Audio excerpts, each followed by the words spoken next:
Alright guys, so as you know, Maynard Japan is here, and he brought a little mini box of watches. Can I show the box real quick? Sure. Alright, so here's the watch box, and so we've seen the sub. We'll probably look at the sub again just in detail in a minute, but what have you brought for us, Maynard? I've brought my Grand Seiko SBGE033 Spring Drive Limited Edition. Alright, let's take a look at this.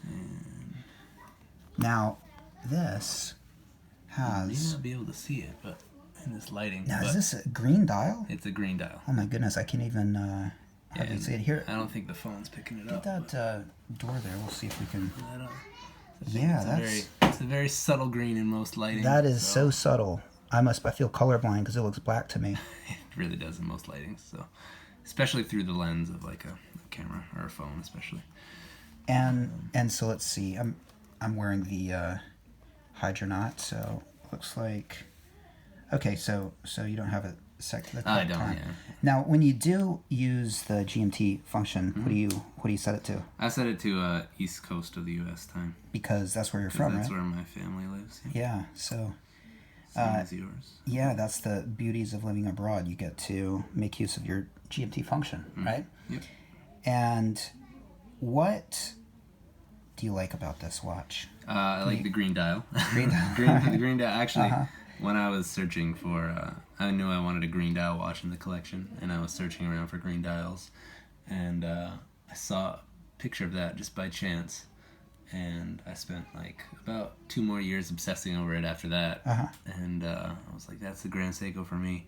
And I like that it's spring drive as well. I know you're not a huge fan of the spring drive, which is fine. But for me, like, I think spring drive is really, it's a proprietary Seiko thing. Absolutely. You know? So like, I'm happy to have a spring drive movement because I feel like it represents Grand Seiko so well, you know. Absolutely. No, I think it... Sweat on there. That's all right. That's all right. It might be drool for me. No, I gotta say, if you're going Grand Seiko, I almost think it's kind of silly to not go with the spring drive because, I mean, it is such a special thing. And the high beats are great. You know, I know you're a fan of the high beat. Yeah, but, you know, I think if I were going to go Grand Seiko, I mean, I like the high beats, and if I was just getting Grand Seiko after Grand Seiko, I'd probably, you know, get a high beat and maybe something else. But if I were just gonna get one Grand Seiko, I think this is the one to have, the spring drive. I mean, okay, I mean, so guys, I only look plan at to have one, so look at the spring drive. Okay, look on the right, that wheel is just going like crazy, and then on the left, it's going a little slower. I mean, I have no idea what's going on there, but it's not fully wound right now. So when I wind it up, it moves faster. But does it? Yeah. All right, can I do that? Yeah, sure. All right. So you don't need to unscrew the crown? You do. Yeah. You do. Okay. Yeah, it's a screw-on crown.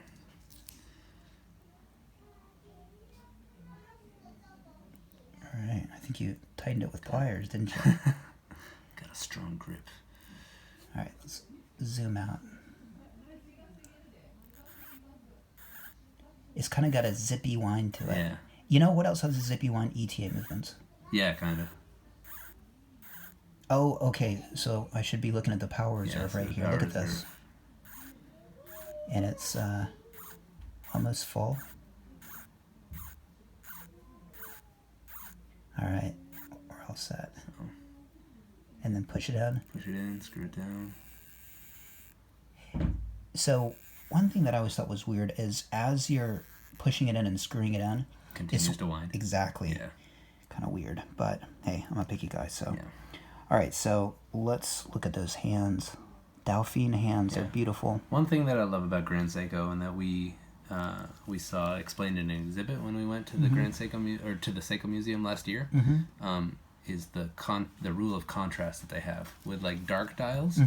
They require all hands and hour markers to be brushed. Okay. Which gives better contrast. Whereas light colored dials, they make the hands and hour markers high polished because they contrast better with a light dial. All right, that's interesting. That's an interesting bit of Seiko trivia, and I didn't know that, but it does work perfectly because this is a really really legible dial. Yeah. And people talk about the finishing of Seiko, and look, I mean, this is just flawless. I don't think I could find a mistake on here if I tried. Yeah. Absolutely beautiful watch, and You can see the green though. I can see it from where I am. I know what you mean. It's like it's just not getting picked up on the this camera at all. we're in a sort of a darkish room, and we're using ambient light. So, you know, if you told me this, See me in the bezel. Yeah. Hi me. if you told me that this was a black dial, I would believe you because Yeah. it's just so subtle. But I guess that's If part you of take its, it outside, though, you can right. see That's part of its charm because you take it in certain lighting Mm-hmm. situations, and probably that green pops. Does it ever pop? Yeah, it does. It does pop. Actually, I have. You gotta have just the right lighting conditions. And so, do you wear this watch a lot? I do. Yeah. Yeah. Yeah. Let's see. And this is the original strap. Yeah. It's the only strap that I found that actually looks really good on it. So. What now? If you were to wear this, and you know, over time you'd need to get a new strap. What do the straps cost? I'm not sure. I tried to inquire one time about it. I went into the Grand Seiko boutique, but it was on a Sunday, and they said they'd have to phone their office in Tokyo or whatever to figure it out. But it was closed because it was Sunday, so. All right. Sounds like. We've gone from the usual 2 kids to 4 kids here. Brandon brought his kids, I brought so my kids. there That's are. my daughter crying right now. Okay. All right. Well, no problem. Hopefully. Well, this is a beautiful watch. And is there anything you dislike about it?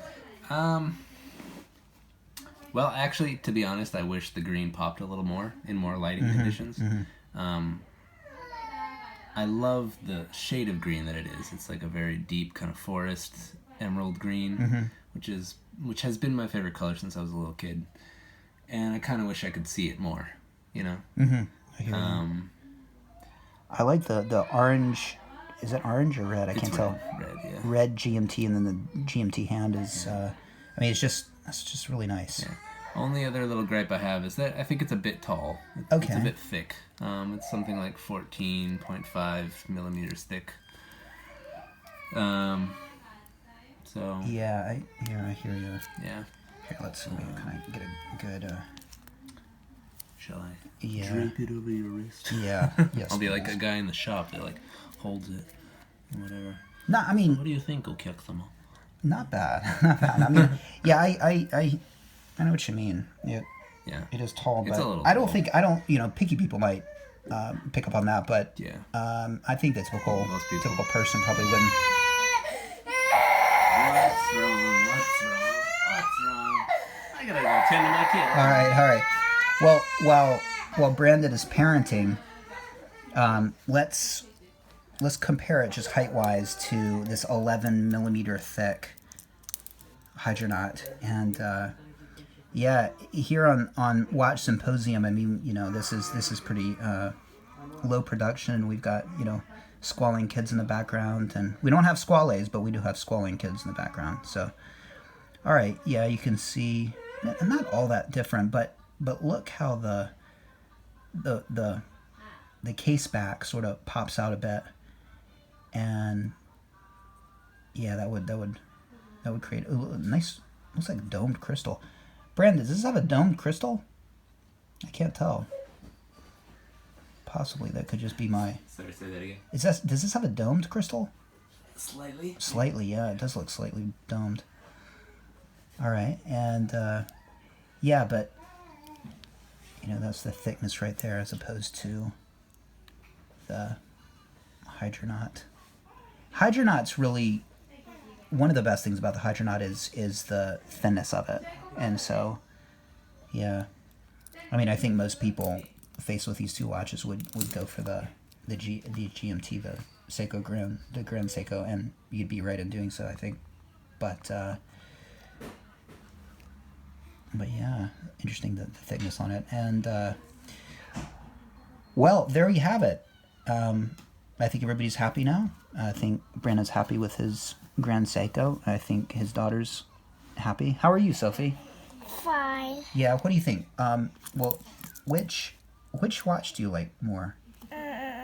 This one. You do? All right. What do you like about it? It looks cooler? Yeah. And plus, you love swimming, don't you?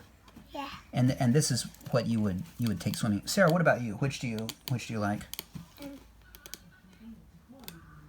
That one. This one. Okay. All right. So What is that one? this is more of a dressy look. You wouldn't take the swimming because of the strap, but you could because it's got a screw down crown. I love GMTs. I do put it on. You would put it on? All right. Well, here, why don't you put on this one so if you drop it, Dad doesn't care. Okay. No, I'm just kidding. I'm just kidding. Well, I tell you what. Here, let's take this out, and now this is on your right wrist. But what do you think? I think it's a little bit too big for you. But what do you think? You like it? Yeah. We'll have to take it up a bit. But you think you might be more of a Tudor girl than a Rolex girl?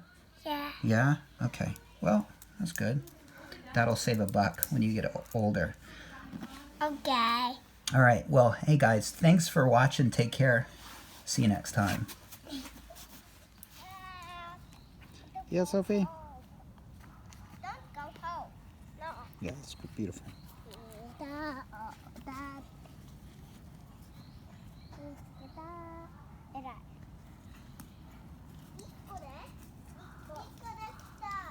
It is.